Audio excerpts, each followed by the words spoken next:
Good afternoon, my good friends. Good afternoon. Good afternoon. Welcome to my live stream. Welcome. Let me introduce myself. My name is Andre Lefevre, and I am citizen journalist, wildnews.us, and I'm extreme libertarian. We have a full live stream today.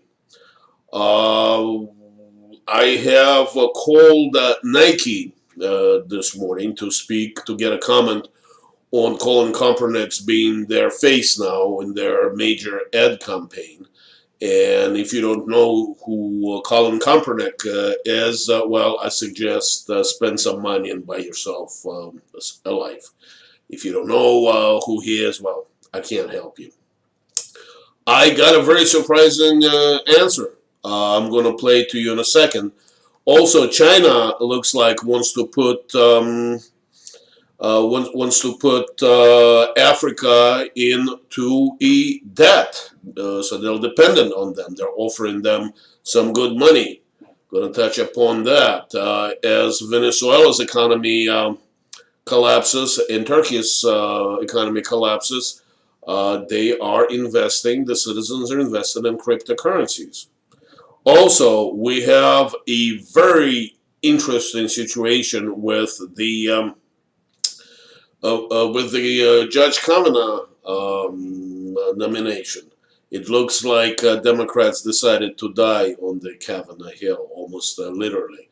And Linda Sarsour got her hijab-clad ass ejected and I think arrested for acting like a Nazi liberal fool that she is. But let's get to Nike. This is I am on real.video, and this is a tape of my earlier call to Nike. So listen in. Let's see. Listen to my conversation with a Nike spokesman. Press office, and I'm calling Nike Media and Relations. For some reason, this is acting up funny. Let me try this again. Real.video gives you the freedom to speak. What have you been waiting to say? Just a second.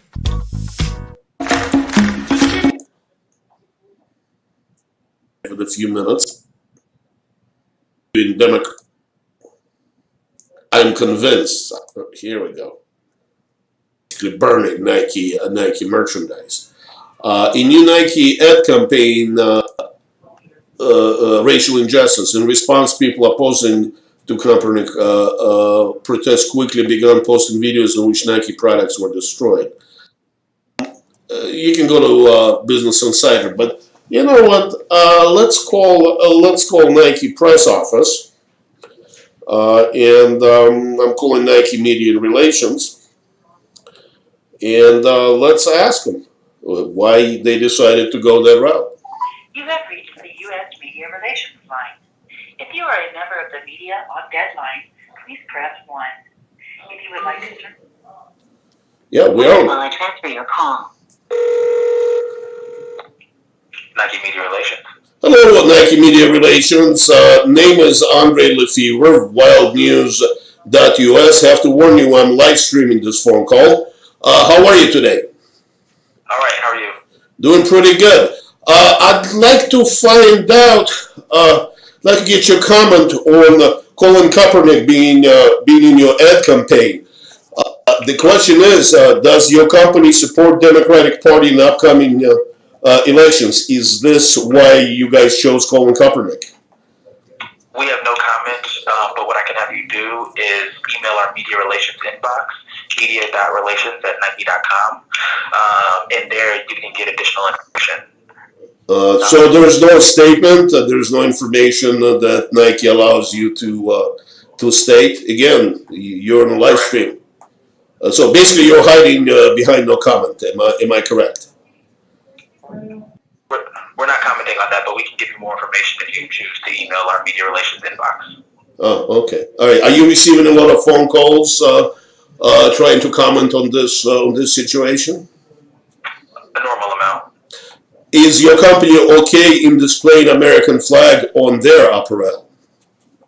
We're not commenting on that either. So you're actually not commenting. You cannot say yes that your company is okay with displaying American flag on your apparel. That's what you're telling me? We're not commenting on that. Okay. All right. You can definitely email our media relations inbox. All right. So your company is not comfortable saying it's okay for your company to display American flag. Nice going, my friend. God bless you. All right. So, well, so that was my conversation with a Nike spokesman. Well, I think it stands on its own. He could not say it was okay for Nike to display American flag on their apparel, on their products. Very telling. Well, apparently, Nike wasn't the only one company that wanted to sign up Colin Kaepernick. This is from Breitbart. Report. Adidas and Puma also discussed signing Kaepernick to an endorsement deal. Now, let me read a couple of paragraphs. For those looking to boycott Nike for signing a regional anthem protester Colin Kaepernick to a major campaign, you might also want to add Adidas and Puma to the list. According to Yahoo reporter Charles Robinson, both Adidas and Puma were also talking about engaging a controversial former quarterback to a lucrative campaign. Well, so we know where those companies stand for. If I have time tomorrow, I'm going to call Puma, and I am going to call Adidas and see if I can get any comments out of them. Moving on. The next story.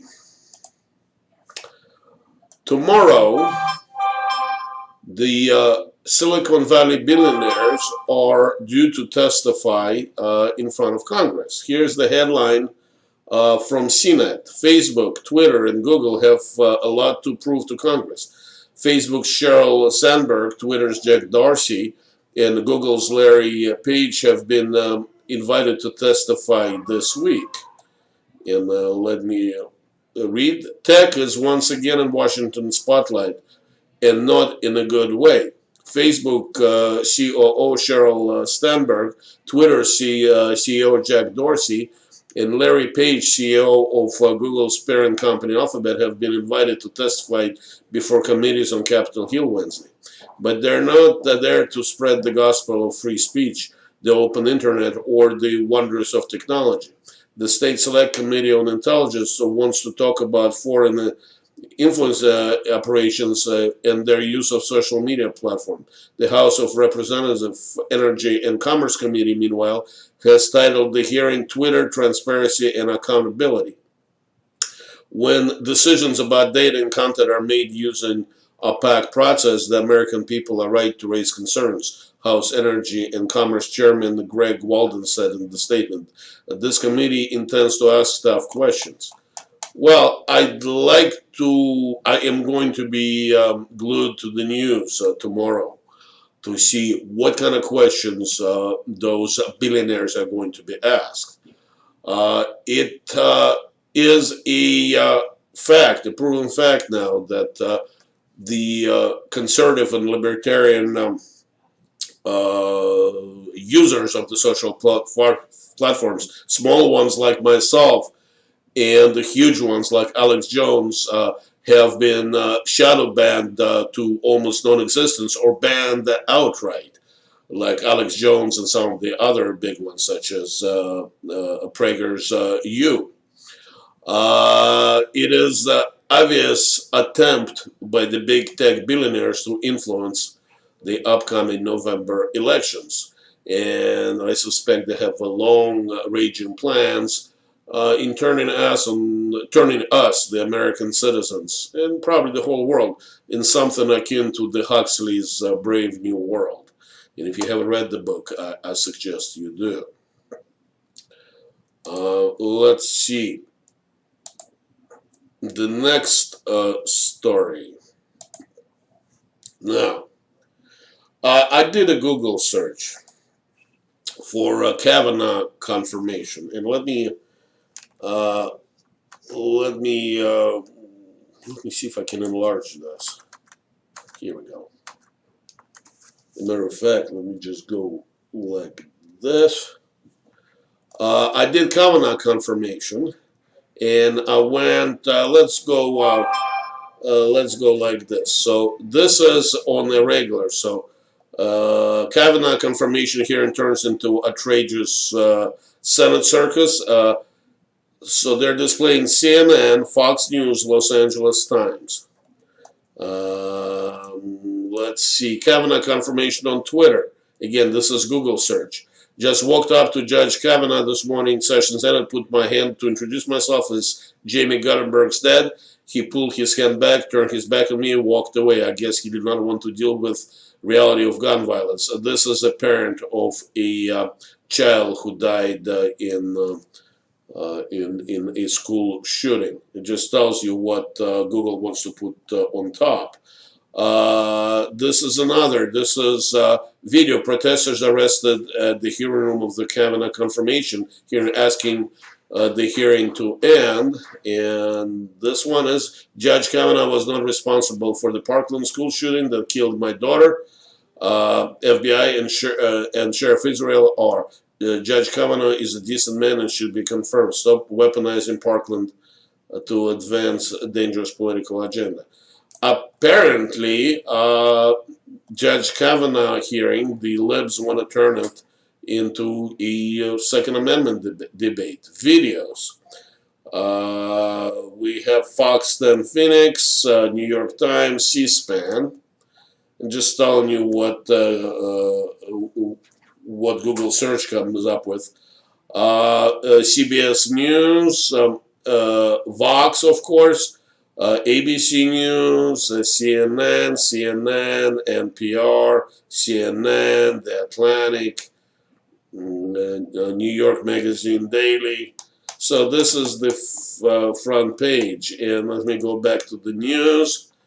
CBS News, ABC News, Rochester First, I don't know who they are, maybe English, Fox News, Politico, Huffington Post, how we can do without Huffington Post, the Boston Globe, Yahoo News, CNN, The Hill, Politico, Washington Post, Colorado Public Radio, Vermont Public Radio, The Union Leader. So this is the front page of the Google search, and let me reduce this to the normal size. We don't have Breitbart. We don't have Infowars. We do not have Matt Dragge report. We don't have the host of other very popular libertarian and conservative news websites who I will bet pennies to dollars get just as many or even more hits than the corporate controlled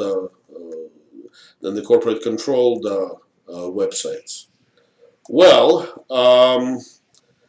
here is a headline from Daily Caller that, by the way, did not come up when we did the Google search. We have a picture of Linda Sarsour, Women's March leader Linda Sarsour, arrested at Kavanaugh hearing. And I watched it this morning as her ass was getting arrested. It was really enjoyable to watch, by the way. Washington, Women's March leader Linda Sarsour was among the left-wing, instead of saying left-wing, how about saying progressive Nazi activists, arrested Tuesday for interrupting the confirmation hearing for the Supreme Court nominee Brett Kavanaugh. And the reason I'm not saying that progressive Nazi is easy, There's a lot of similarities between Nazis and the people who adhere to the most accepted portion of Islam. It totally excludes those who want to leave the religion. It punishes those who wants to leave, are Muslim, want to live by death.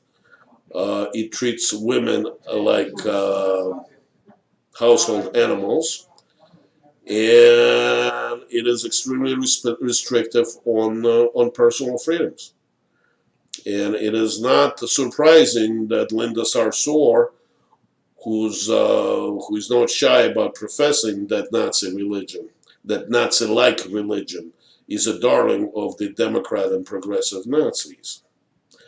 Let me read some more. Sarsour entered the hearing room in the Hart Senate office building just before 9 a.m. She sat quietly with the other anti-Kavanaugh activists until the hearing opened, at which point she loudly rebuked Republican lawmakers and urged them to adjourn. She continued to shout at senators as she was dragged from the room by the multiple police officers. Several other activists brandishing signs immediately followed suit and were removed. And let's enjoy watching this spectacle. Fair use. Fair use.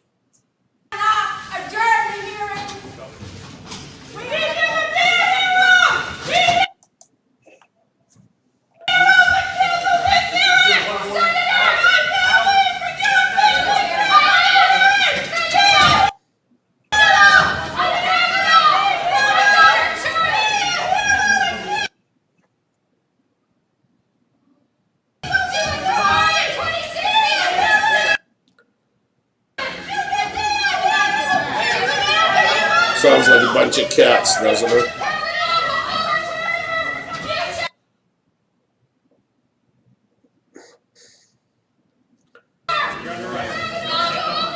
What do you do with those banshees? Look at those cops using a lot of restraint and being very professional. I asked for a roll call vote on my motion. Get their asses out.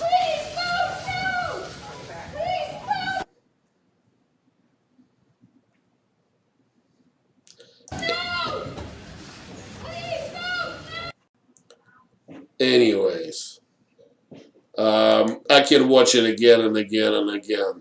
Just get their asses out of there. Now, I mean, this is ridiculous. So you're looking at the face of the Democrat Party.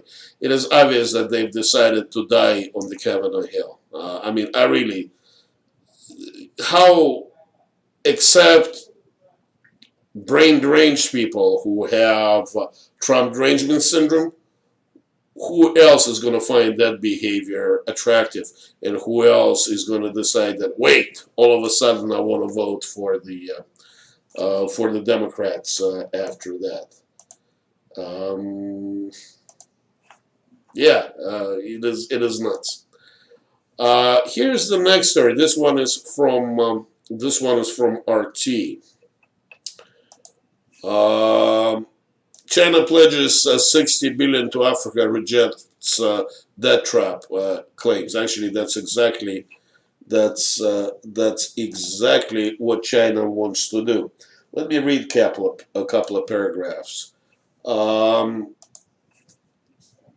Chinese President Xi Jinping has offered tens of billions of dollars in financial support for African countries, and written off that to the continent's poor nations. Addressing African leaders at a summit in Beijing, Xi said that the 60 billion offered will include 15 billion of interest-free loans and the concessional loans, a credit of 20 billion, 10 billion special fund for China-Africa development, and 5 billion special fund for imports from Africa. He added that Chinese companies will be encouraged to invest no less than 10 billion in the continent in the next 3 years. Let me translate this into English. Chinese want to colonize Africa. They're after the manpower, and they are after the raw materials in Africa. Has nothing to do with humanitarian aid.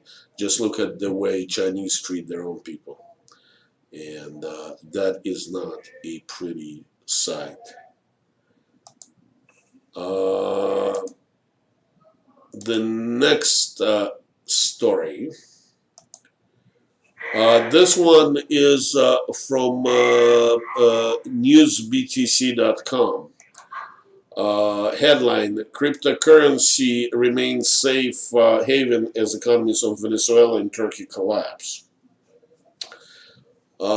Critics of crypto often talk down this asset class due to the volatile nature and price instability and unpredictability.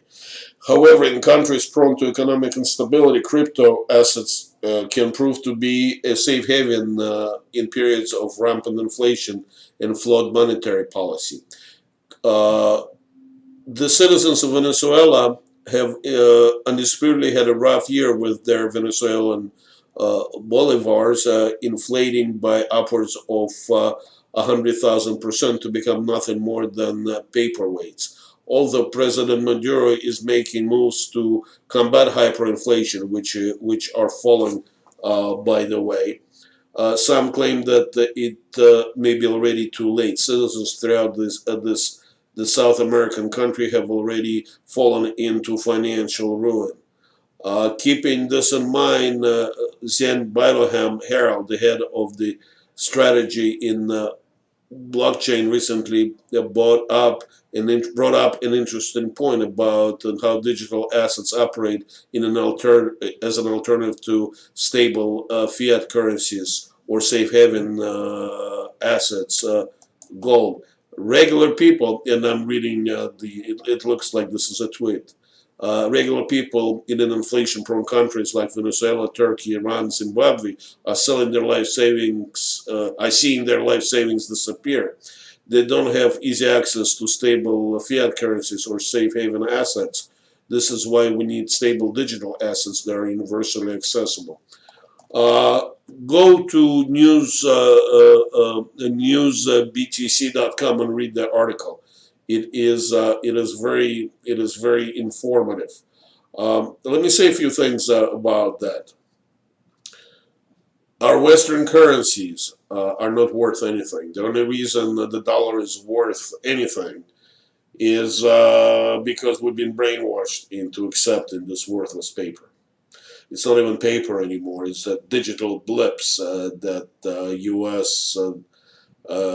U.S. government and Federal Reserve, which is run by the banking parties, can create as much at any moment just to enrich themselves. So at some point, U.S. dollars and euro and other Western currencies will collapse into nothing, and literally nothing. This way, I think cryptocurrency of all kinds are very, very important. There is nothing wrong with volatility in the cryptocurrencies market because it is a free market. Most of the currencies, they're volatile because people trade them. Nobody fully controls them. It appears to be that the banking control tried to play with Bitcoin last year, drove it up, and then gave it up. So a lot of people lost their ass. And I think that was a good thing because that trendy liberal progressive investment class that used to bet in sure things and don't have any brains, I'm talking about the stupid New York professorial class, they lost their ass on Bitcoin, and I don't think they're going to get back into the cryptocurrencies again anytime soon, if ever. And you know what? Good riddance. We don't need them. The people that are left in cryptos, they are slowly but surely learning how to make money with it and creating an alternative economy to the corporate controlled currency, which is worthless, which is run by a small banking cartel that runs the Western world, and they want to run the rest of the world. So I welcome articles like that. I welcome news like that. It just proves my own understanding the way the cryptocurrency works. It is an alternative to the fiat money. And just that's the way it is. When fiat money will disappear, we will have gold, silver, we'll have water trade, and we will have cryptos. And my prediction is long term that the cryptocurrencies and crypto markets will replace the fiat currency sometime in the future. Whether it's going to happen in a couple of years or 100 years, I do not know. But the system, the way it is set up right now, cannot last forever. As a matter of fact, I think it's on its last legs. Simply, too many people now understand that the US dollar, euro, and other Western fiat currencies are worth zero. So, need to get back to work. I appreciate you joining me on my live stream a lot more than I can ever express in words. Check out my website, wildnews.us, if you want to get in touch with me for one reason or another. Just go to the Contact Me tab. My phone number is there and my email is there. And it's truly my phone number. If I have time and my cell phone rings, I will answer it. Have a blessed day, and I'll see you tomorrow. Bye-bye.